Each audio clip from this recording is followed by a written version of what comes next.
네, 저희 용산 포럼은 한 달에 2번씩 외부 강사님들을 초빙해서 귀한 말씀들을 듣고 있습니다. 우리 황교안 대표님 필두로 해서 우리 송서구 초대 UN 기후변화 대사이신 정래권 대사님을 모시고 현행 지구 기후 체제의 한계와 개편 방향이라는 주제로 오늘 강의를 해주시겠습니다. 앞으로 모실 때 여러분 큰 박수와 환영 부탁드립니다. 만나뵈서 반갑습니다. 우선 이런 기후변화 문제가 사실은 이렇게 큰 우선순위가 아니고 우리 사회에서 이렇게 많이 되는 관심사항은 아닌 것 같은데 오늘 이렇게 황교안 전 총리님께서 관심을 가지시고 이렇게 불러주시고 그래서 우선 저는 굉장히 감사드리고요. 저는 이력이 좀 복잡합니다. 제가 한 30년 이상은 외교부에 있었고요. 그다음 초대 이명박 대통령 때 기후변화 대사를 했고요. 한승수 총리님께서 저보고 기후변화 일을 좀 맡으라고 그러셔서 들어와서 했었고, 그리고 나서는 제가 이 유엔에서 이제 기후변화 협상을 한국 대표로 하다 보니까 한국 대표로 한국의 입장만 자꾸 얘기하는 거에 대해서 상당히 좀 한계를 느꼈어요. 왜냐하면 기후변화 문제 해결에 좀 기여를 하고 싶은데 그게 아니고 우리나라 입장이라는 게 뭐냐면 우리는 온실가스 감축 못한다 이거거든요. 가서 우리나라 온실가스 못하니까 감축 못하니까 우리한테 자꾸 강요하지 말고 우리는 어떻게든지 의무부담 면제해야 되겠고 안 해야 되겠다 뭐 이제 이런 얘기만 하다 보니까 상당히 좀 답답함을 느꼈죠. 그래서 마침 어떤 기회가 있어가지고 유엔의 에스캅이라고 방콕에 있는 그 이제 리저널 커미션이니까 유엔이 이제 뉴욕에 본부가 하나 있고요. 각 지역에 5개의 리저널 커미션이 있습니다. 그러니까 지역 본부가 있죠. 아태 지역이 하나 있고 아프리카, 중동, 유럽, 그다음에 이제 미국, 뭐 이제 남미 그쪽 하나 있습니다. 그래서 이렇게 5개 지역이 있는데 그 중에 하나가 이제 에스캅이라고 Economic and Social Commission for Asia Pacific이라고 방콕에 있는 이제 아시아 태평양 지역을 담당하는 일종의 뭐 이제 아시아 태평양 지역에 사회 경제 규범을 만드는 의회 같은 역할을 해야 되는데 그게 사실 미션입니다. 그런데 사실은 사람 잘 모르죠. 뭐 하는지도 잘 모르고 제대로 기능을 발휘하지 못하고 있어서 좀 안타까운 상황인데 거기에 제가 가서 제가 4년에 갔고요. 그래서 12년 동안을 제가 거기에 있었는데 그 중에 2년 동안은 서울에 들어와서 기후변화 대사를 했습니다. 그래서 거기서 근무한 기간은 10년 조금 안 됩니다. 그래서 중간에 이제 한승수 총리께서 들어와서 기후변화 대사를 하라고 그러셔가지고 제가 유엔에 사표를 다시 쓰고 다시 와가지고 2년 동안 하다가 이제 한 총리님 그만두셔서 저도 이제 그만두고 다시 또 유엔으로 다시 또 채용 절차를 거쳐서 다시 유엔에 가서 했고 이러면서 지금은 제가 2016년에 이제 은퇴를 해가지고요. 지금은 이제 몇 가지 일을 하는데 국내에서는 별로 호응이 없고 제가 재작 2022년에 기후단판이라는 책을 하나 썼습니다. 그래서 혹시 뭐 기회 되시면 한번 보시면 저기에 이제 사실 제가 지금 하는 얘기가 저기 다 3부인가 4부에 다 들어가 있습니다. 그래서 저 책을 제가 왜 썼냐면은 우리나라 아마 그 대개 유엔 회의를 가보시면 한국 대표는 어떻게 활동을 하는가 한번 보시면 대개 경청을 많이 하죠. 많은 나라들이 얘기하면 경청을 많이 하죠. 그럼 우리나라는 우리나라 아이디어를 가지고 뭘 해본 게 있는가 하는 궁금증 혹시 없으세요? 우리나라는 국제 유엔에 가서 요새 뭐 한강 작가가 뭐 노벨상도 타고 그랬다는데 그러면 우리는 유엔에서 우리 아이디어로 우리 아이디어에 제안을 해가지고 통과 관철시키고 우리 나름대로 논의를 이끌었던 사례가 있는가? 잘 기억이 안 나실 겁니다. 언론에도 보도 안 되니까. 근데 이제 그런 거를 제가 한 20몇 년 하다 보니까 91년부터 제가 뭐 2015년 그만둘 때까지 하다 보니까 그 중에서 이제 몇 가지 제가 좀 기록을 남기고 싶은 사례들이 있어서 제가 직접 발언해서 제가 제안해서 유엔에서 관철되고 통과시키고 나름대로 제가 기후변화와 지속가능 발전, 그 서스테이너블 디벨롭먼트 관련해서 관철시켰던 제 아이디어들의 사례들만 모아서 제가 모아놨습니다. 제가 왜 모아놨냐면 우리 젊은 세대들이, 젊은 아이들이 한국 사람도 유엔이나 글로벌 스테이지에 가서 우리 아이디어로 글로벌 디베이트를 리드할 수 있다. 했었다. 이런 사례가 있었다는 걸 남겨야겠더라고요. 왜냐하면 뭐 국제회의가 어떻다 이론적인 책은 많고 유엔이 조직은 어떻다는 얘기 많은데 유엔에 가서 그럼 우리가 무슨 발언을 했는데 우리가 어떻게 주도를 했었고 하는 거는 거의 없죠. 아마 보신 적이 없을 겁니다. 왜? 그런 사례가 없으니까요. 예. 근데 미안한 얘기지만 제가 좀 그걸 한 10몇 년, 20년 가까이 해서 그 사례가 역사적으로 기록을 남겨야 될 것 같아서 제가 저 책을 썼고 그 책만, 그건 부분만 쓰다 보니까 그건 또 너무 이제 과거의 얘기니까 미래에 대한 얘기도 해야 된다 싶어가지고 제가 저기 3부에는 뭘 썼냐면 그 탈탄소 미래 전략이라고 그래서 대한민국의 탈탄소 지금 뭐 이 기후변화라는 게 탈탄소를 해야 된다는 얘기 아닙니까? 근데 탈탄소를 어떻게 할 수 있을 거냐라는 거에 대해서 굉장히 막연하지 않습니까? 그거 쉽지도 않고요. 그런 일이기 때문에 그거에 대해서 저 나름대로 이렇게 접근을 근본적인 것부터 밑바닥에서부터 뿌리서부터 접근을 해야지 막연하게 그냥 온실가스 무슨 발전 분야에서 몇 프로 줄이고 무슨 분야에서 몇 프로 줄이고 뭐 이런 식으로 도상 작전을 해본들 여지까지 도상 작전을 굉장히 많이 했거든요. 우리 국제사회가 요번에 왜 혹시 2030년까지 우리나라가 40% 줄이고 했다는 거 혹시 아십니까? 혹시 아시죠? 그거는 그 신문에 하도 많이 나가지고. 근데 그게 그러면 이번에 처음으로 우리가 그렇게 40% 줄이기로 한 거로 아시면 굉장히 이제 오해입니다. 우리 이 국제사회가 이제 금년에 아제르바이잔 바쿠에서 열리거든요. 다음 주에 11월 11일부터 열리는데 이 회의가 29차 기후변화 유엔 총회입니다. 29차요. 그러니까 29차라는 뜻은 29년 동안 지금 유엔 기후변화 총회를 해왔다는 얘기거든요. 29년 동안 해왔는데 그럼 기후는 왜 더 악화됐느냐. 한 번도 온실가스 줄어든 적이 없어요. 코비드 19 빼고는. 예. 그러면 왜 그러면 29년 가까이를 매 정상들이 그렇게 많이 모여서 항상 모이죠, 정상들이요. 예. 항상 갑니다. 정상들 아주 갑니다. 뭐 좋죠, 뭐. 가서 한마디 하고 또 사진 찍고 또 많은 사람들하고 뭐 악수하고 그리고 오면 신문에 나고 일 많이 하는 거 같고 좀 좋아요. 그러니까 온 정사 다 옵니다. 다 오고요. 미국 대통령서부터 오고 합니다. 그런데 작년에 두바이 같은 경우는 10만 명이 왔다 그래요. 10만 명. 전에는 이게 어떻게 시작했냐면 한 3천 명 시작했어요. 3천 명. 베를린에서 모일 때 한 3천 명. 1995년입니다. 예. 그렇게 시작하던 게 이렇게 커졌어요. 지금 이렇게 커졌고. 대한민국도 전 세계에서 거의 가장 큰 대표단을 보내는 기후변화 대표단 중 하나입니다. 거의 1년에 정식 대표단만 100명이 넘습니다. 100명이 넘고 100명이 넘는 정식 대표단을 보내는 나라는 전 세계에 아마 한국이 거의 유일할 겁니다. 미국이 미국은 대표단은 아니고요. 그 사람들은 그냥 옵서버라고 그래서 이제 이런 사람들 명단하고 넣다 보니까 명단이 이렇게 된 건데 우리는 이제 대표단이라서 100명이 넘는데 그렇게 많이 가요. 왜냐하면 거기 가서 사진 한 장 찍고 와야 나중에 연구소 출신 박사님이든 누구든 간에 보고서 쓰더라도 기후변화 총회 가서 사진 찍었다 이제 보고서에 넣어야 되니까. 예, 그럼 많이 갑니다. 그래서 제가 기후변화 대사 할 때 제일 큰 고민이 뭐냐면 명단 자르는 거. 다 넣어달라고 그러는 너무 많아가지고 200명, 300명이에요. 넣어달라고 다 간다고 그러니까. 이걸 자르면 이게 인심을 굉장히 잃습니다. 그래서 굉장히 그게 자르는 게 가장 큰 문제였어요. 그러면 욕 이제 먹고 왜 이렇게 자르냐 해서 욕 먹고 지금도 마찬가지죠. 지금 더 늘어나면 더 늘어났을 겁니다. 이제 그게 제가 했던 게 2008년부터 2010년이니까 거의 15, 16년이 됐죠. 그때니까 지금은 더 하겠죠. 그래서 이제 제가 이런 백그라운드를 가지고 했는데 저는 이제 오늘 좀 말씀드리고 싶은 게 뭐냐면 결론부터 제가 말씀드리고 여기 지금 몇 가지인데 지금 이거는 배포를 안 하신 거죠? 인쇄를 배포를 안 하신 거죠? 아까 안 했죠? 안 하셨구나. 혹시 저기 나중에 이메일이 있으시면 이메일로 이걸 그냥 보내주시면은 제가 이거를 일일이 지금 다 설명하는 게 제가 필요한 거는 지금 가끔 제가 하겠습니다만은 그러면 제가 여기부터 이제 말씀드리겠습니다. 요새 신문에 이제 언론에도 많이 나는데요.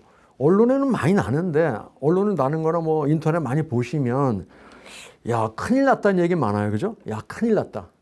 그런데 그래서 어떻게 하자는 건데 하고 보면 없어요. 어떻게 하자는 데가 없습니다. 언론이고 어디고 분석이고 뭐고 그럼 어떻게 해야 되는데 다들 이러죠. 우리가 적극적으로 온실가스 줄여야 됩니다. 다 그렇게 얘기해요. 그럼 어떻게 줄이는데?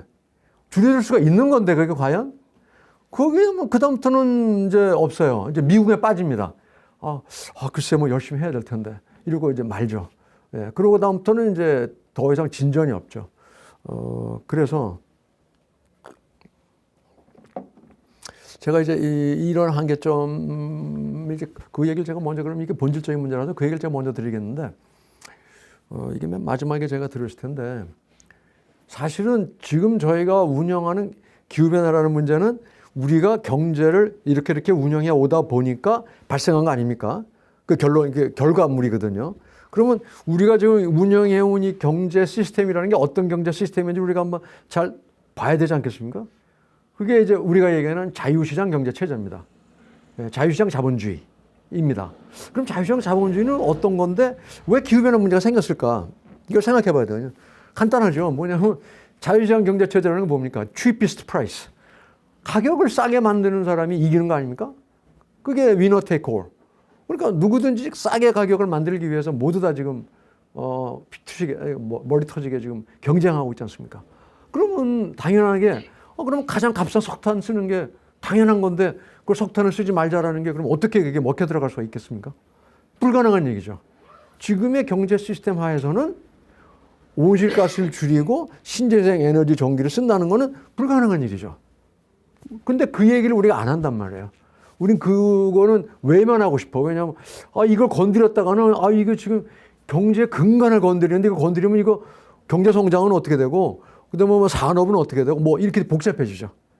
그러니까 이게 다 이거는 하고 건들지 않고 있는 거죠. 우리만 그런 게 아니라 전 세계적으로 그런 상황이죠 지금. 그러면 어떻게 해야 되는데 그러면? 그래서 제가 이제 여기 책에 얘기한 게 뭐냐면 우리가 이 자유시장 경제 체제를 지속 가능 시장으로 바꿔야 됩니다. 그러니까 프리 마켓이 아니라 서스테이너블 마켓으로 바꿔야 됩니다. 우리가 전에 요새 서스테이너블 디벨롭먼트라는 말을 많이 들어보셨지 않습니까? 그럼 서스테이너블 디벨롭먼트라는 말을 많이 하는데 서스테이너블 디벨롭먼트가 되려면 마켓이 서스테이너블에 서스테이너블 디벨롭먼트가 되는 겁니다. 근데 마켓은 프리 마켓 하면서 서스테이너블 디벨롭먼트 할 때는 이게 말이 됩니까? 이게 안 되는 거예요. 근데 그거에 대해서는 우리가 고민을 별로 안 해봤거든요. 그래서 제가 2005년도에 UN 에스캅에 가자마자 제안했던 게 녹색 성장입니다.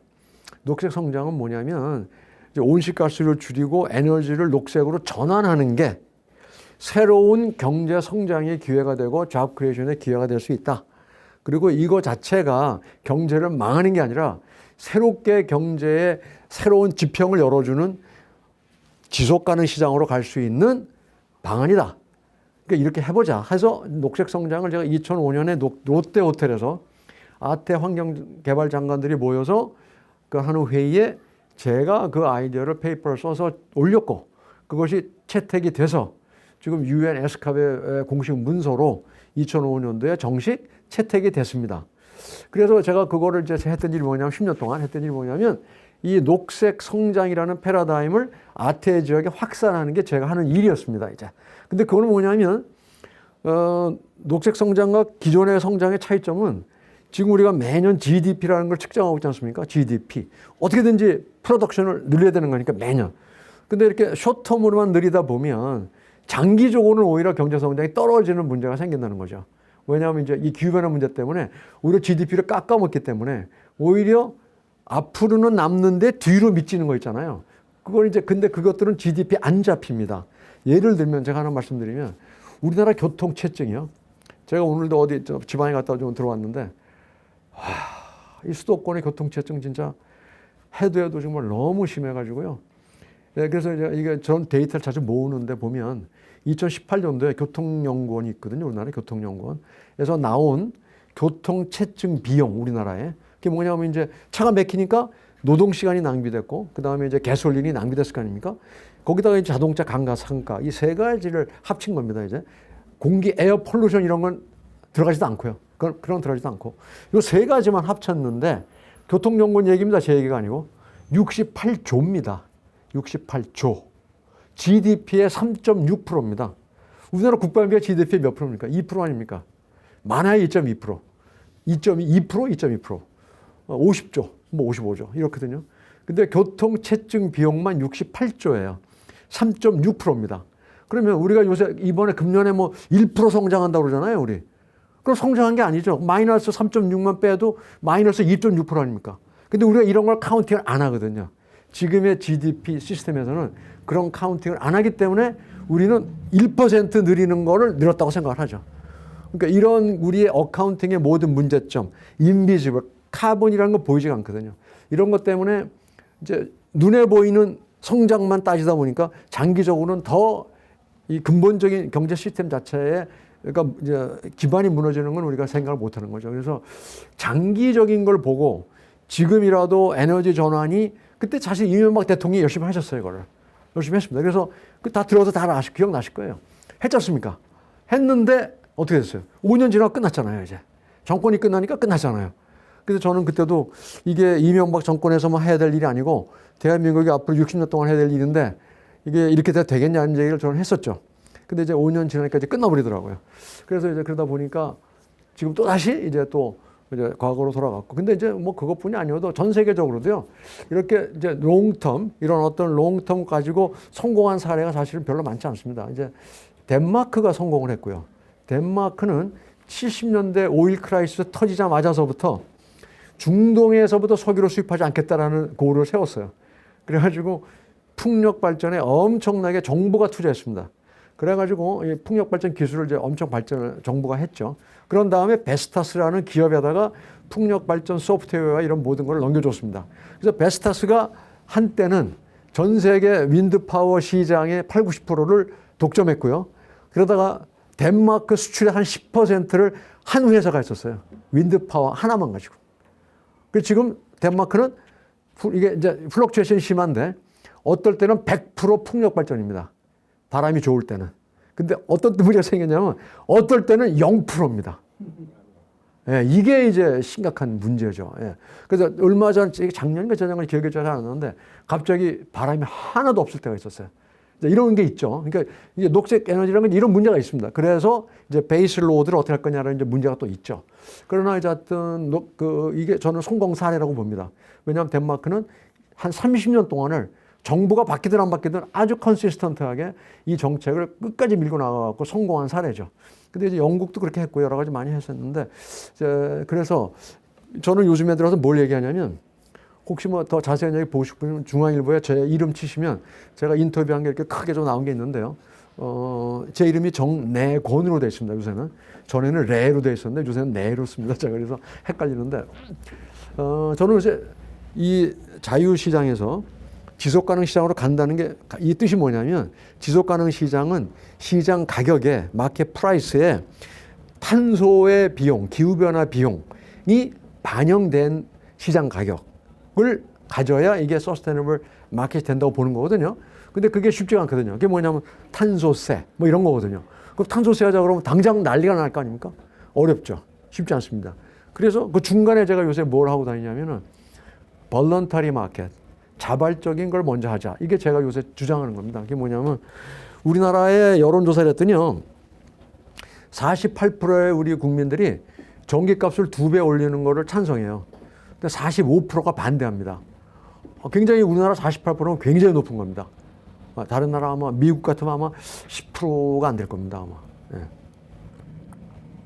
그래서 제 주장은 아니 48%의 국민이 얼마든지 또 비용을 지불할 여유가 있다는데 왜 똑같은 가격 하나만 만들어 놔가지고 우리가 이렇게 갈 필요가 없다.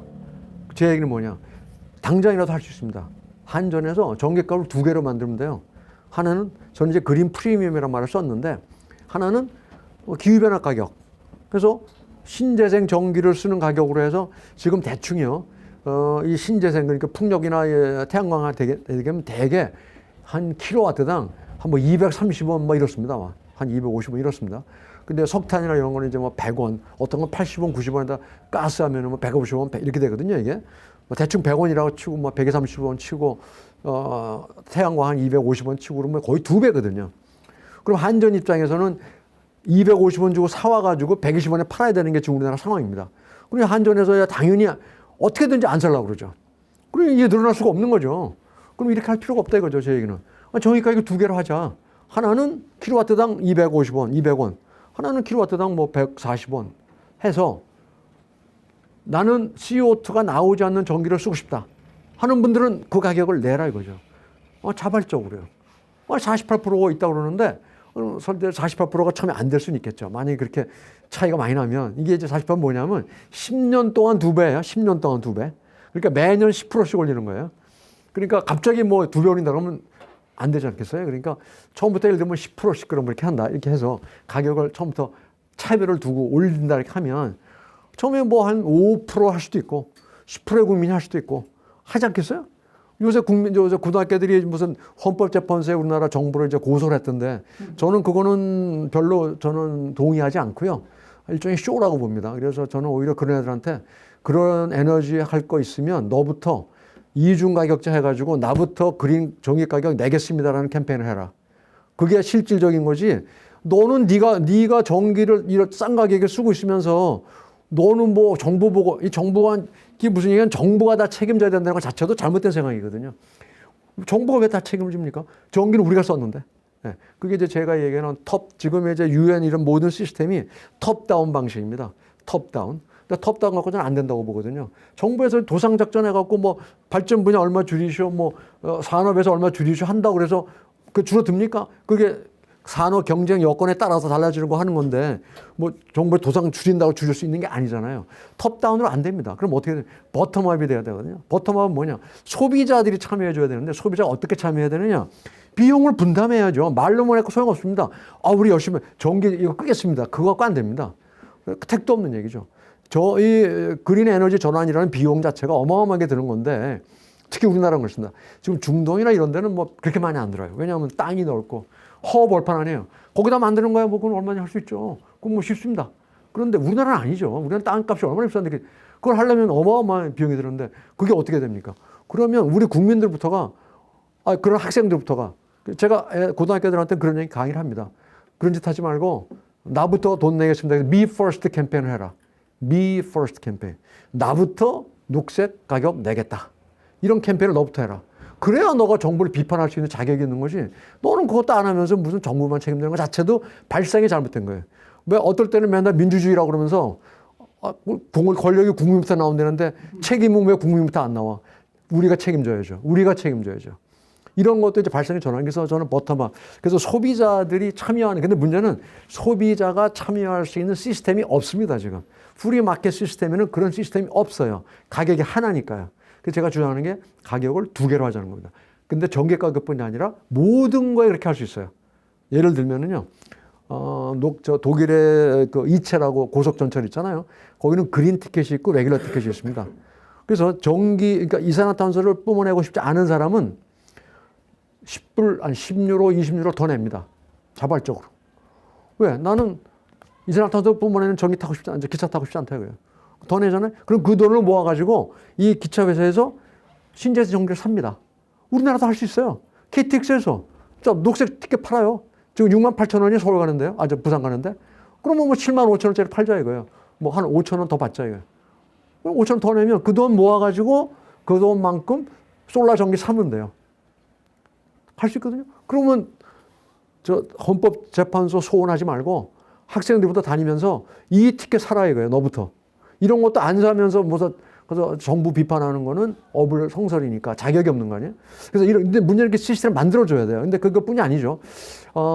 제가 이제 코카콜라 이런 데하고도 얘기를 해봤는데, 타시켄트에서. 코카콜라든지 하여튼 스타벅스든지 이런 컨슈머들하고 인터페이스가 강하게 돼 있는 데 있잖아요. 그런 데들은 카본 프리라는 것 자체가 마케팅에 유리하다는 걸 알고 있어요. 무슨 얘기냐면 코카콜라가 제가 물어봤더니 자기는 전기값 2배라도 낼 수가 있다. 얼마든지. 왜? 다만 서티피케이션을 해달라. 이게 서티파이. 무슨 얘기냐?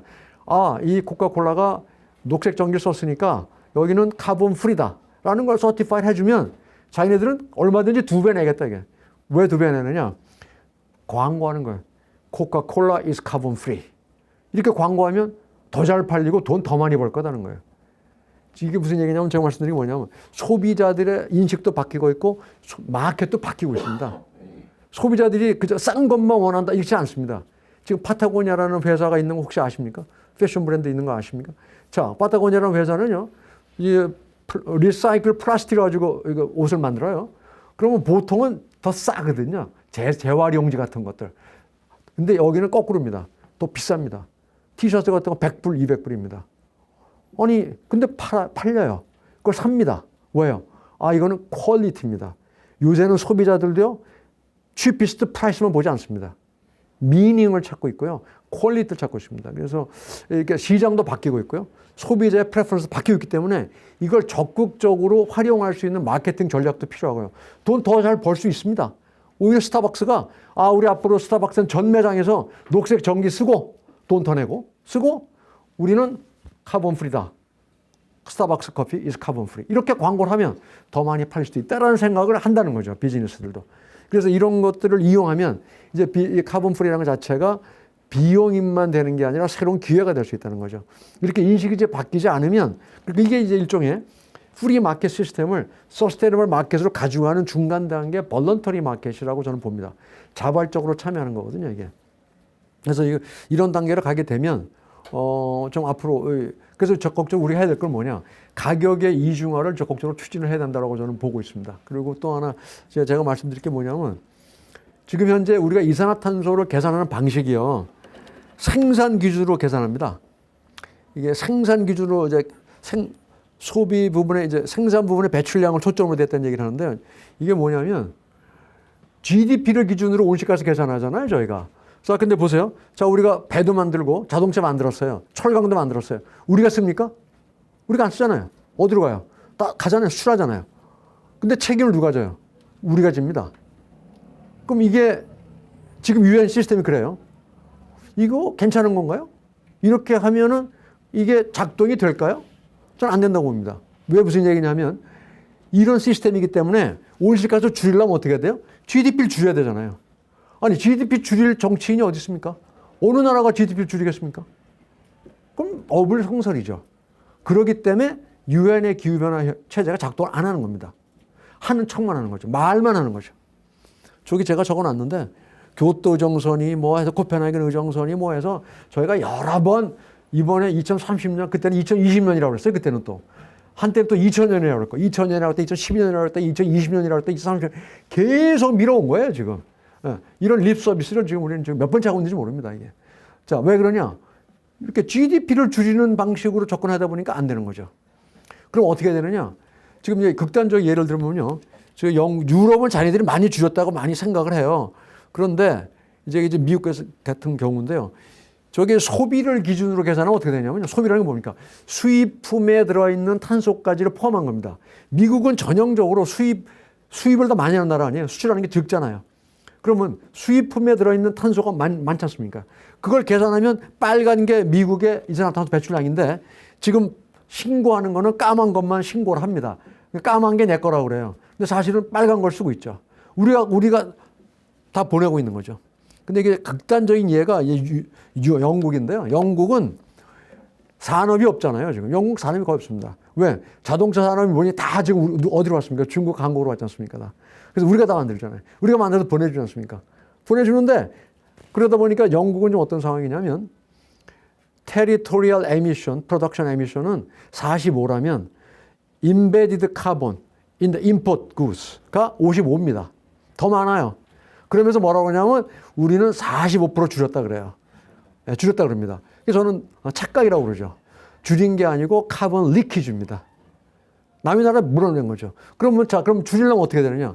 지금처럼 생산에 따른 계산을 하게 되면 어떻게 되냐면 옆으로 밀어내는 것만 합니다. 자, 중국에다 압력을 넣고 한국에다 압력을 넣으면 그게 어디로 갈까요? 그 다음에는 미얀마로 가거나 베트남으로 갑니다. 그럼 베트남이 이제 철강 생산할 겁니다. 그럼 거기가 늘어날 거예요. 중국은 줄어들고. 이게 줄어드는 겁니까? 이거 전 지구 차원에서는 전혀 의미가 없는 엑서사이즈입니다. 지구 차원을 줄어들려면 네트 리덕션이 일어나야 되잖아요. 근데 네트 리덕션은 어디서 일어나야 됩니까? 소비에서 일어나야 됩니다. 소비 패턴을 바꿔야 됩니다. 자동차 사이즈가 줄어야 되고요. 대한민국이 사실 미국의 다음으로 자동차 사이즈가 제일 큰 나라 중에 하나입니다. 이제 왜 그러면 여러 가지 이유가 있죠. 유럽이나 미국과 일본 가보시면 자동차 사이즈가 엄청 작다는 거 느끼실 겁니다. 그건 우리 잘못이 아니고 한미 자동차 협정 때문에 이렇게 됐습니다. 그건 롱스토리고요. 하여튼 그래서 소비 기준으로 바꿔야 되거든요. 이런 것들이. 중국이 억울하죠. 중국은 지금 까만 거를 책임지고 있거든요. 근데 실제 소비는 빨간 겁니다. 중국의 경우는. 이런 거죠. 이제 유럽은 이제 이렇게 아까 말씀드린 게 차이가 그런 거. 스웨덴도 마찬가지입니다. 거의 소비는 빨간 건데 자기네 신고하는 거는 까만 것만 신고하죠. 이렇게 다 있죠. 그래서 이런데 기본적으로 그래서 저는 이 가격을 차별하는 시스템을 만들어야 되고, 그다음에 또 하나는 이제 카본에 대한 제가 당장 할 수 있는 거 하나만 제가 말씀을 드리면, 여기에 지금 안 들어가 있는데,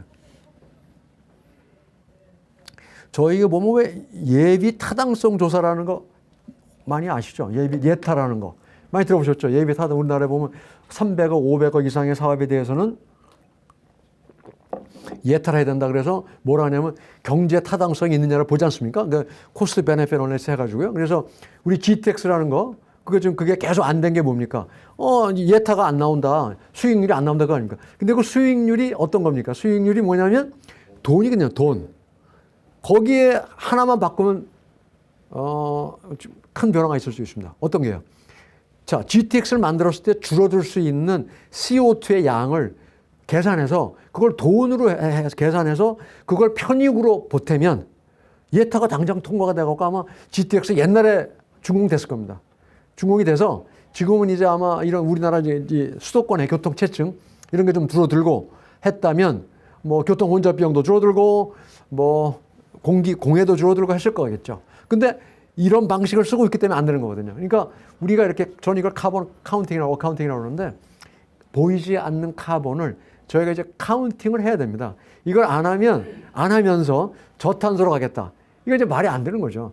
카본을 이제 전혀 우리가 프리굿, 그러니까 공짜라고 생각하는 한 탈탄소는 불가능하다 하는 거죠. 근데 그걸 이제 하는 방식은 여러 가지가 있겠죠. 그래서 저는 항상 가장 중요하게 생각하는 게 교통 문제라고 저는 생각합니다. 우리나라 가장 큰 현안은 교통체증입니다. 우리 수도권의 교통체증은 굉장히 극악하거든요. 전 세계 교통체증이 3.6% 되는 나라는 일본의 경우는 0.3%입니다. 0.3%. 미국은 뭐 0.23%, 1%, 2%. 그 정도밖에 안 됩니다. 그러니까 우리가 얼마나 많은 기회비용을 지금 지불하고 있느냐 하는 거를 참고로. 근데 그래도 제가 이제 하는 게 우리 지하철 같은 것도 그렇고요. 그 다음에 지하철도 지금 적자라고 그래서, 그 다음에 철도 적자라고 얼마나 구박을 많이 받았습니까? 적자라고. 그거 흑자 만들려고. 그래서 뭐 SRX도 만들고 막 이랬지 않습니까? 그건 커다란 착각입니다. 지하철과 KTX가 적자고 철도가 적자라는 거는 뭐를 계산 안 했기 때문에 그러냐면 그것 때문에 줄어들 수 있는 탄소의 양을 계산 안 했기 때문에 적자라고 보는 거죠. 그거를 계산하면 어마어마한 흑자입니다. 지금 지하철 없었으면 대한민국 지금 서울이 유지가 될까요, 지금? 끔찍한 거죠. 지금 만약에 모든 사람 자동차 몰고 나온다 보십시오. 아마 한 걸음도 못 움직일 겁니다. 이거를 생각한다면 지하철을 구박해서는 절대 안 되죠. 철도를 구박해서 안 되죠. 이거를 더 투자해야 되고 더 스피드를 늘려야 되고 그래야 되는데 제가 제일 힘든 게 지금 다니면서 제가 이제 BMW, 버스, 메트로, 이제 워킹을 하는데 제일 힘든 게 우리 지하철 뭐 전 세계 최고로 굉장히 우리가 너무 국뽕을 많이 하는데 다른 나라 가보면 지하철 엄청 잘 되는 더 많습니다. 네덜란드, 암스테르담 뭐 이런 데 가보시면 어마어마하게 모더나이즈 되어 있습니다. 예. 모스크바, 모스크바 한번 가보십시오. 어마어마합니다. 그리고 매년 지하철역이 15개씩 새롭게 개통되고 있습니다. 투자를 엄청나게 하고 있습니다. 우리나라 지금 새롭게 개통되는 역 서울 시내 안에 거의 없지 않습니까? 그래서 이러면서 에스컬레이터가 너무 부족합니다. 계단이 너무 비인간적으로 많아요. 그래서 웬만한 아주머니들 이런 분들, 가정주부들 왜 안 타느냐? 그거 어떻게 계단 걸어 다녀요? 못 합니다. 그러니까 자가용 몰고 나갑니다. 그런데 적자라고 에스컬레이터 투자 안 합니다. 이게 지금 우리 이 사고방식을 바꾸지 않는 한 그러면 이제 재정 적자인데 어떻게 하냐 그러시는데 뭐 지하철 값도 올리는 한이 있더라도 그런 편의성을 더 갖춰야 되나 이런 생각이 들고요. 여러 가지 대인데 저걸 다 제가 얘기할 수는 없고 시간이 없고요. 저는 이제 그걸 기후 경제학이라고 제가 얘기를 합니다. 그래서 저는 요새 뭘 얘기하고 있냐면 이제 NDC라는 게 뭐냐면 이제 파리 기후협정에 보면요, Nationally Determined Contribution이라는 말이 있어요. NDC라고요. 그런데 저는 이제 아까 말씀드린 NDC라는 건 톱다운이거든요.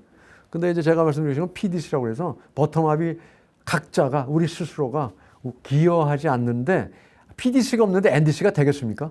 그러니까 이제 그걸 해야 된다는 얘기를 하고 있고 그러려니까 Me First라는 것부터 먼저 해야 되겠다. 그래서 제가 요새 Me First 캠페인이라는 걸 좀 그래서 저는 어떤 생각을 하냐면 사실 이 Me First라는 게 전 세계적으로도 없습니다. 전 세계적으로도 그린피스니 뭐니 있는데 그게 뭐냐면 정부를 비판하고 기업을 비판하는 거예요. 그런데 나부터 돈 내고 책임지겠다는 건 없어요.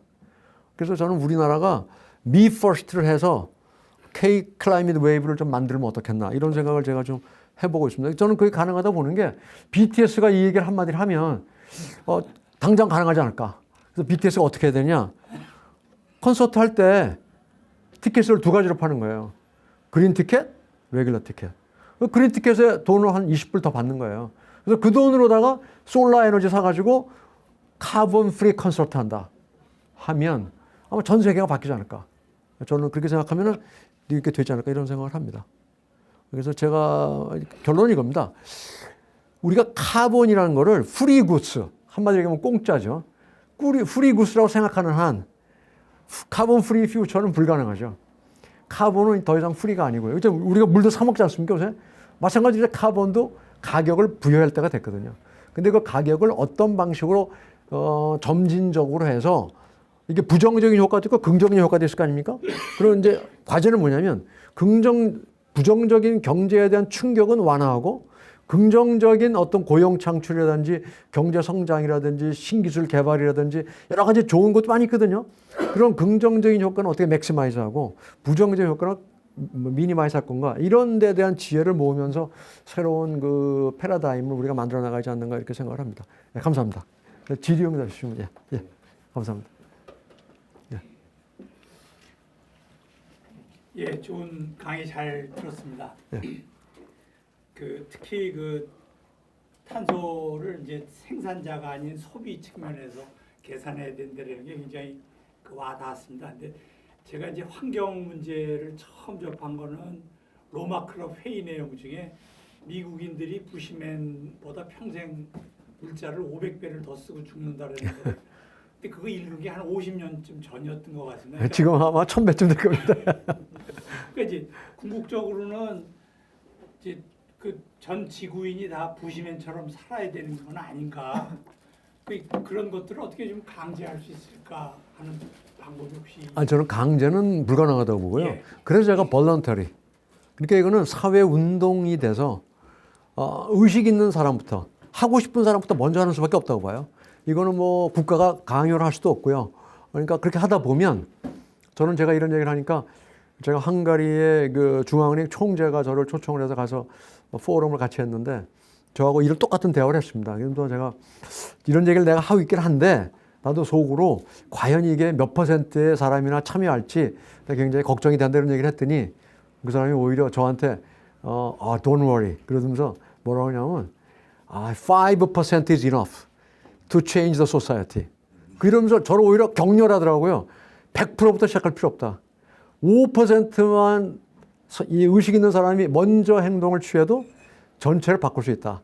이런 자기가 이 사람이 80년대 그 소련 무너지고 뭐 이럴 때 동국권 하면서 할 때 학생 운동했던 사람이거든요. 그래서 지금 헝가리의 그 올반 대통령하고 국정 동반자인 사람인데 그 사람이 그때 그런 경험을 왔다고 하는 얘기인지 몰라도 하여튼 굉장히 자신 있게 자기는 아주 굉장히 그러면서 저 굉장히 격려를 해주더라고요 오히려. 예. 저는 그래서 이게 이렇게 사회 운동을 시작을 해서 일단 그렇게 그러니까 무슨 얘기냐면 기업의 경우는 이렇게 하면 돈을 더 번다 하는 걸 가지고 가는 거고요. 개인의 경우는 난 이렇게 해서도 마음이 편하다. 그래서 일반 사람들은 마음이 편해서 하는 거고 기업은 그럼 난 이렇게 하니까 돈 더 많이 벌겠다. 이렇게 해서 시작을 하게 되면 전반적인 변화가 있지 않을까 그런 생각합니다. 예. 다음 질문하실 분이 먼저 예약을 하셔서 마이크를 드리겠습니다. 마이크 대고 말씀해 주시죠. 예, 정경호 강사님 강의 잘 들었습니다. 전 농협지점장서 이병오라고 합니다. 네네. 말씀해주신 신기후 경제학부 측의 대안을 지금 말씀 주신 게 이제 녹색 성장과 그리고 탄소 가격 반영 방법과 그리고 각자 자발적 책임제 뭐 이렇게 세 가지를 들어주신 것 같습니다. 근데 이제 이거 현실적인 이 방법은 지금 아까 그래프를 보면 영국하고 중국 예를 들어주셨는데 그래도 영국은 그 우하향이고 중국은 우상향이에요. 이 탄소 가격을 반영하는 방법이 굉장히 현실적인 방법이라고 생각을 합니다. 근데 이제 이제 이 경제학이니까 국제회계 기준에 지금 각국이 이제 뭐 기업 회계 기준을 좀 바꿔서 이제 국제 회계 기준을 채택을 하는데 거기에 탄소 배출량이 그러니까 이 시장 경제에 저원가를 하다 보니까 탄소 배출량을 원가에 산입을 안 하니까 그런 거잖아요. 이것을 그 공해 배출량을 원위치 하는 만큼이든지 이것을 비용으로 원가에 산입을 하자는 거죠. 이제 이제 강사님 의견도 그렇고. 그래서 그러면 중국이 지금 그 가격 경쟁력을 갖는 것은 저런 것들이 원가에 산입 안 하기 때문에 그런 거거든요. 그렇죠. 그리고 국제회계 기준에 원가에 산입하는 회계 제도를 만드는 겁니다. 그래서 그것은 비용으로 계산을 해서 가격을 원가에 산입해서 가격을 책정하도록 하고 그것은 이제 뭐 유엔이라든가 국제기구에 적립하는 방법. 그러니까 아예 탄소 배출량을 원가에 산입하는 회계 제도를 만들면 된다고 생각을 합니다. 네. 이제 그리고 대한제시의 뭐 자발적 책임제는 그것이 실효성이 있을지는 조금 의문이기는 하고요. 그리고 지금 우리 대한민국 이것은 국제 균형인데 아까 이제 중국을 예를 들었지만은 대한민국만 해봐야 소용이 없다는 겁니다. 네. 그러니까 지금 대한민국이 탈원전을 문재인 정부에서 했었는데 그때의 중국은 중국 동해안에 원전을 그 100기를 중국 동해안은 우리 서해안입니다. 거기서 그 대한민국에 탈원전 할 것이 아니라 우수한 원전을 중국에 수출했으면 우리 대한민국이 오히려 더 안전한 거죠. 근데 중국이 원전 사고가 있으면 오히려 더 문제인 건데 그러니까 원전 탈원전 한국의 경우에 탈원전도 이제 문제였다. 원전이 오히려 탄소 배출량이 줄이는 것이었고 원전을 줄임으로써 오히려 화력 발전 늘리면서 탄소 배출량이 증가됐는데 이제 우리 국내적으로 얘기하면은 이제 탈원전 문제 그러니까 원자력이 탄소 배출량을 줄이는 거다. 그리고 이제 국제 균형 측면에서는 탄소 배출량을 원가에 산입하는 것을 국제 협약적으로 만들면 좋겠다. 제 의견은 그런데 이것이 현실적으로 가능한지를 현실적으로 불가능합니다. 그게 가능하면 이미 벌써 했을 거고요. 그러한 그 회계 원칙을 강요할 만한 어떠한 국제적인 조직도 없고요. 유엔이라는 게 그런 힘이 있는 데가 절대 아니고요. 유엔이라는 건 아무 힘이 없습니다. 100% 합의하지 않으면 안 되는 거기 때문에 한 사람이라도 합의하지 않으면 안 되는 거거든요. 한 나라라도. 그러니까 불가능하고요. 그다음에 원전의 경우는 중국이 한국의 원전 기술을 도입할 리가 없죠. 절대 남의 나라가 기술하고 안 합니다. 중국이 자기 기술인데 자기가 가지고 왜 우리나라 기술 하겠습니까? 안 하죠. 절대로. 그러니까 지금도 우리나라 물건도 지금 수입을 다 금지하고 우리가 지금 중국에 지금 무역 적자가 나고 있지 않습니까? 그런데 중국이 한국의 원전을 가져갈 이유는 거의 없죠.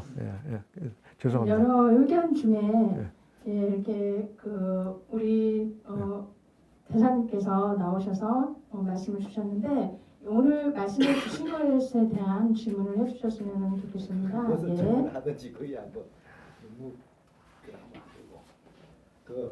제가 이제 생각에 미국은 기후 협약 안 했지 않습니까? 지금은 들어가 있어요. 아직은. 들어가 있어요. 네. 그 트럼프가 당선되면 당장 탈퇴하겠다고 그랬어요. 탈퇴하고. 네.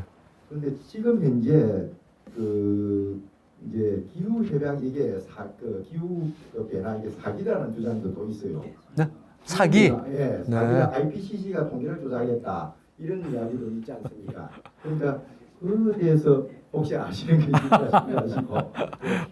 아니 지금 이제 유아여대 이제 그 박석순 환경공학과 교수가 있는데 네. 그분은 이제 IPCC 이게 통계도 조작했고 이게 기후 변화 이제 대한 사기극이다 이런 주장하고 그걸 트럼프가 처음까지 믿고 거기에 대해서 제가 얘기 드릴게요. 네. IPCC는 자체적으로 연구하는 데가 아닙니다.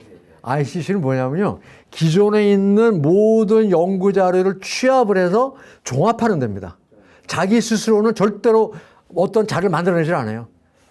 거기에 있는 IPCC에 있는 모든 리포트는 다 소스가 있는 겁니다. 가져온 거지 남이 거 자기가 만들어내는 게 없어요. 그게 밝혀졌다고 그러더라고요. 뭐가요? 그게 통계 조작했다는 게 밝혀졌다는 게 아, 다른 걸 그게 밝혀졌으면은 뭐 IPCC가 존재를 하겠습니까? 지금 그래서 그런 말씀하시는 분들은 너무 무책임한 거고요. 전 세계 정부가 다 이걸 어프로브 했거든요. 왜냐면 IPCC 리포트는요, 거기서 이렇게 과학자들끼리 모여가지고 뚝딱해서 내는 게 아니고요. 정부 전 국가 유엔 회원국이 다 모여가지고 그 리포트를 다 읽어보고 어프로브 합니다. 페이지 바이 페이지 어프로브 합니다. 동의를 합니다. 승인하는 거라고요, 승인. 그러니까 그거 있을 수가 없는 얘기죠. 그건 너무나도 그 내용을 회의를 한 번도 안 가신 분이 그런 얘기 하는 거예요. 너무나 무책임한 얘기죠. 뒤쪽에 예, 대사님 말씀을 듣고 제가 이제 경험했던 거가 생각이 났었어요. 왜냐면 제가 스타벅스를 많이 이용하는데 네. 어느 날 갑자기 이제 제가 그걸 해놨어요. 탄소 중립 포인트를 연동을 시켜놨거든요. 그랬더니 이제 매번 제가 스타벅스를 이용할 때 이제 저는 이제 제 머그컵을 들고 이제 텀블러 들고 가고 그다음에 이제 종이 영수증 받지 않는 거 그걸 실천을 했더니 이제 물론 그 당시에도 400원씩 깎아줘요. 그런데 저번 달인가 15,400원이 제 통장으로 들어왔어요. 그래서 이게 뭘까 하고 이제 보니까 이 연동제 때문에 한국환경공단에서 저한테 돈을 리펀해 준 거예요.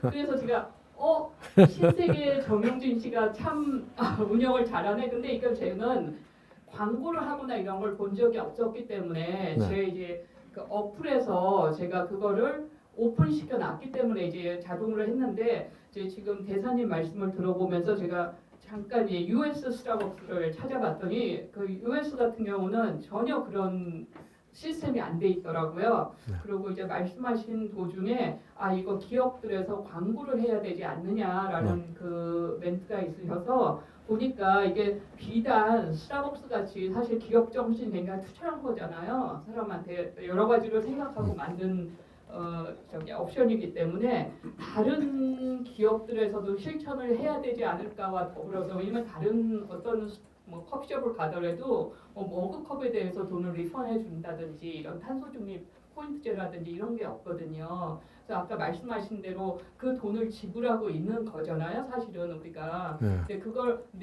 국민한테 리펀하는 시스템이 작은 거래부터 시작을 한다면 좀 더 나은 게 되지 않을까. 근데 지금 대사님이 아무래도 앞에서 활동을 하고 계시는 분이시니까 그걸 좀 정책으로 만들어서 시민들한테 좀 홍보하는 걸 해주시면 더 좀 깨우침을 주시면 어떨까라는 생각이 듭니다. 그래서 거기에 한 말씀. 이거 아주 좋은 거 하고 계시네요. 그러니까 저렇게 이제 참여하실 의지가 강하신 분들이 많이 있단 말이에요. 사실은 우리 사회에 구석구석 있습니다. 그런데 이제 저런 분들이 더 적극적으로 기여할 수 있는 시스템이 없거든요. 근데 지금 이제 에너지관리공단에서 매칭을 해갖고 돈을 준다는 얘기잖아요. 근데 에너지관리공단의 예산이 어디서 나옵니까? 에너지관리공단 예산은 없거든요. 그러니까 이제 그게 한계가 있는 거예요. 그러니까 무슨 얘기냐면 정부의 돈으로 인센티브를 주고 서브시디를 주는 거로는 한계가 명확하죠. 얼마나 하겠어요, 그거 가지고.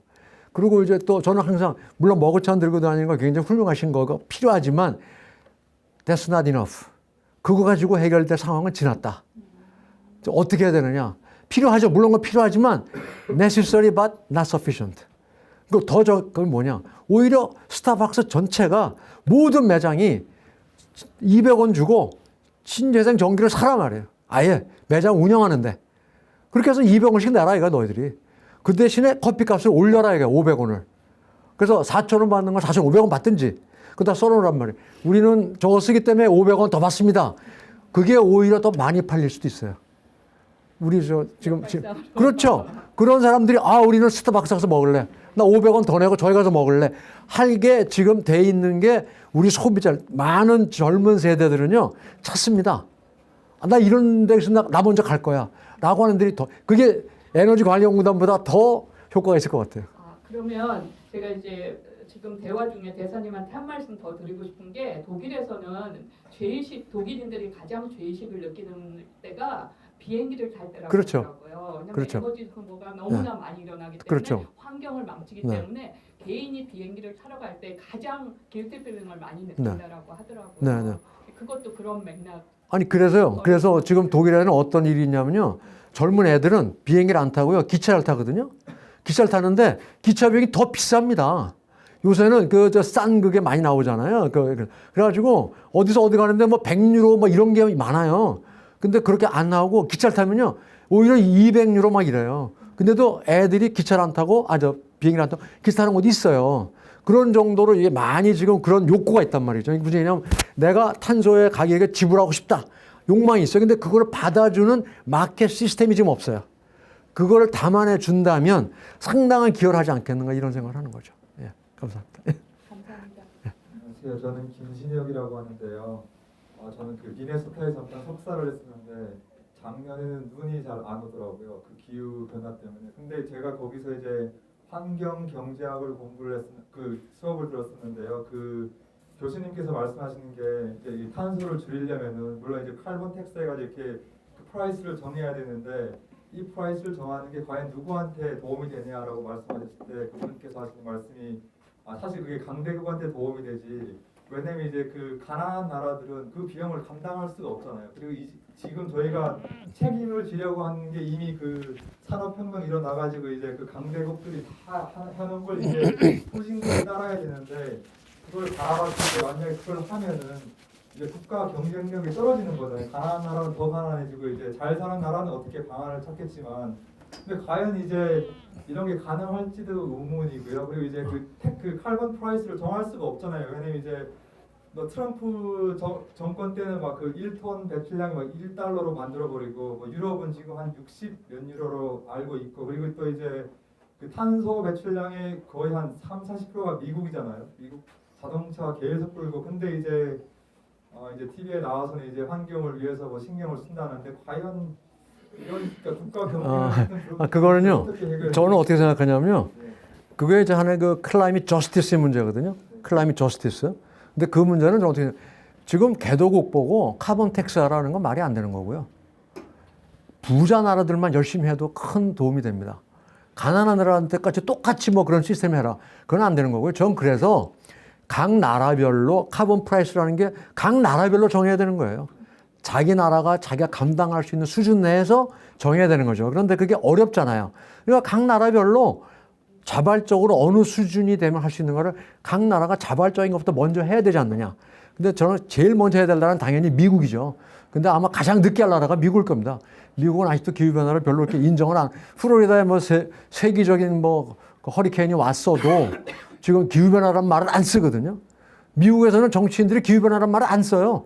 그러니까 참 그게 얼마나 이제 이 돈에 돼 있어서 안 쓰거든요. 이런 게 바뀌지 않는 한 좀 어렵다고 봅니다. 근데 지금 말씀드린 거는 그거는 저는 그런 생각 안 해요. 그래서 아니 개도국 보고 하라는 건 말이 안 되는 얘기죠. 개도국이 지금 먹고 살기도 힘든데 뭐 언제 그걸 하겠어요? 이거는 말이 안. 제가 얘기하는 거는 이제 그 먹고 살 만한 나라들이라도 제대로 하면 왜냐하면 그런 나라들은 몇 프로 안 됩니다. 지금요 전 세계 18개 나라만 제대로 해도요 전 세계 배출량의 80%가 넘어요. 그런 나라들까지 그거 하라고 안 해도 됩니다.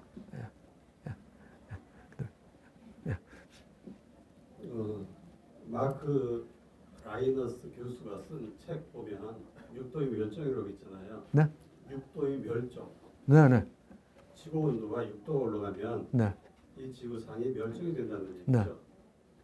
지금 1.5도 가까이 네. 되는데 현재도 온 지구상의 기후 변화가 많이 일어나고 네. 있잖아요. 이게 4도 정도 올라가면은 그 지구가 멸종 단계에 이를 수 그렇죠. 있고 네. 빙하가 완전히 네. 녹았을 경우에 여기서 메탄가스가 나오기 시작하면 자구적인 노력으로서 이제 지구를 갖다 희생시킬 수가 없다라고 얘기를 하고 있잖아요. 네. 이런 것이 뭐 뭔가 좀 경고성 우리나라에도 좀 있어야 되지 않겠나 생각이 좀 되고요. 좀 ESG 경영이라고 들어보셨잖아요. 네네네. 여기서 이미 이런 걸 반영하고 있습니다. 뭐 아까 얘기했던 SD, GS를 갖다가 17개를 갖다가 이제 3개로 나눠가지고 지금 하고 있고요. 네. 그런데 저는 이렇게 생각합니다. 이 ES 그 탄소 배출권을 갖다가 부담을 하면서 존재하지 못할 수 있는 기업은 이젠 망해야 된다고 생각합니다. 그런 생각을 가지고 기업을 운영해야지 되는 것이지. 아까 파타고니아 말씀하셨는데 이 파타고니아 같은 경우가 아주 크게 성공한 것 아닙니까? 거기 사주가 내 주식은 우주에다가 기부하겠다고 했던 분 아닙니까? 그래서 거기는 한 번을 사면은 영구적으로 내가 AS도 해주겠다. 그러니까 비싸게 해도 팔릴 수 있는 거거든요. 요즘에 소비자들의 그 행태가 바뀌었습니다. 과거에는 싼 것을 갖다 샀는데 지금은 싼 것이 아니라 네. 합리적으로 네. 그 회사가 좀 건전하다. 네. 그러면 그쪽을 갖다 사고요. 맞습니다. 그렇지 않고 그 기업주가 좀 악랄하다. 네. 쉽게 얘기해서. 네. 그러면 지난번에 그 SPC 그룹 같은 경우 불매운동까지 벌여가지고 그걸 응징을 하려고 하고 있습니다. 그렇죠, 그렇죠. 예. 예. 그래서 이런 것은 지금 이제 ESG 경영에서는 굉장히 열심히 하고 있는 것이 아닌가 그런 생각을 해보면 이 통제를 갖다가 지금 책임 부서가 없습니다. 정부 내에. 네. 그러니까 이 통제할 수 있는 부서가 지금 만들어져야 되는데 정부 환경부나 이런 데가 돼야 될 것이라고 생각하는데 전혀 돼 있지가 않습니다. 산자부 나름대로. 그거 하기 힘듭니다. 예, 그렇습니다. 이게 2030년 때 40%가 우리가 절감이 안 되면 네. 탄소 배출권이 네. 지금보다 10배가 오를지 20배가 오를지 모르거든요. 근데 이제 그게요. 저 이제 2030년 되면 어떻게 될 거냐는 거예요. 몇 년 안 남았지 않습니까? 5년밖에 안 남았어요. 예, 그런데 지금 우리 40% 줄여야 되거든요. 그렇죠. 줄일 수 있을까요? 아니 그래서 줄일 제가 수 있을까요 예, 없을까요? 예. 아니고 네. 줄여야 되는 목표는 맞는 거고요. 네. 그래서 이제 못 줄였을 때 거기에 대한 탄소 배출권이 발효가 되면은 그걸 갖다 이제 감당할 수가 있어야 되는 건데 감당이 네. 할 수 있겠느냐 하는 그래서 제가 말씀드리는데요. 지금 그때가 다 탄소 배출권이 되느냐? 탄소 배출권 시장이 작동을 40%를 그걸로 한다. 갑자기 그걸 할 수 있을까요? 못하게 되겠죠. 예. 아니 이건 강제 조항이 아니에요. 이게 40%라는 거는 안 지켰다고 그래서 무슨 강제로 누가 저 법률 구속력이 없어요. 한 가지만 더 말씀드리면 예.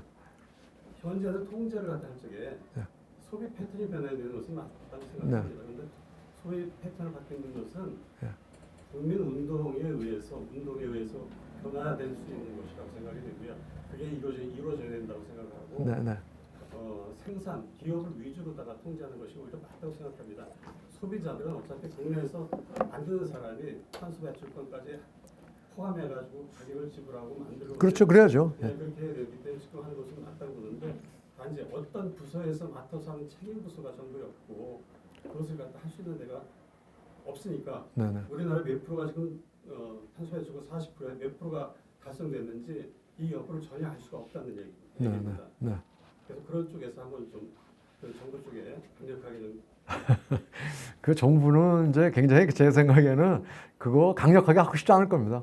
그걸 강력하게 하면 뭐라고 생각하냐면 기업에 부담 주는 걸로 생각하거든요. 기업의 부담. 그러니까 이 생각이요. 기업의 부담이라는 생각과 기업을 어떻게 촉진할 거냐는 이게 두 가지가 상충되거든요. 그러니까 이게 고등학교 아이들이 이제 예를 들면 대학 가야 되는데 그 학생을 야단을 쳐야 될 건지 쪼야 될 건지 아니면 인센티브를 줘야 될 건지 그 마찬가지거든요. 그러니까 그 정부 입장에서는 아마 비즈니스 프렌들리 해야 된다고 생각하는데 그걸 쪼이게 지금 잘 안 되죠. 예. 지금 그 미국에도 보면은 ESG 경영을 잘하는 회사가 결국은 투자도 많이 받을 수가 있고 물론 그렇죠. 예. 예. 그런데 그게 그 ESG 경영이라는 자체가 굉장히 너무 좀 애매모호해서요. 이게 사실은 좀 비판을 많이 받고 있죠. 그린워싱이라는 비판을 많이 받고 있습니다. 저는 이제 ESG 가지고는 이 기후변화 문제 해결된다고 생각 안 합니다. ESG는 일종의 그 마케팅 하나의 그냥 메시징 툴입니다.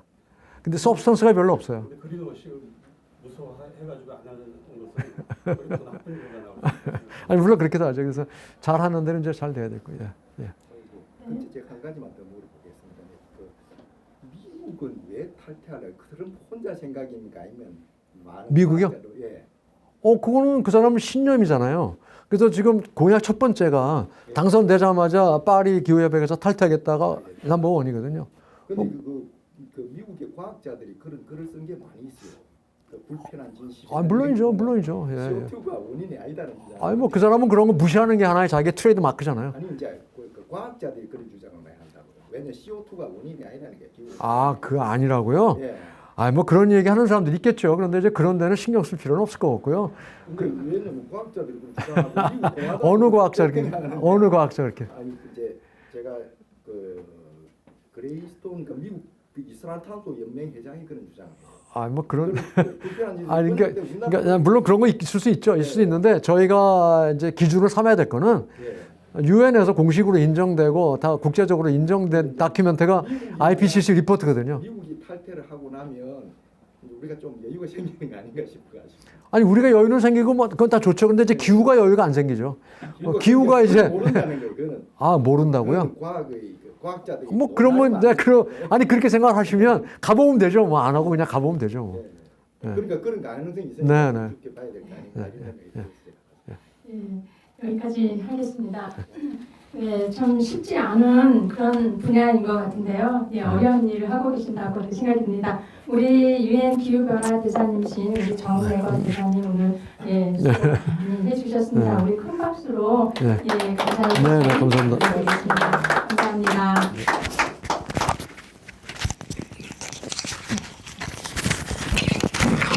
네, 이렇게 함께해 주셔서 진심으로 감사드리고요. 오늘은 여기까지 해서 마치도록 하겠습니다.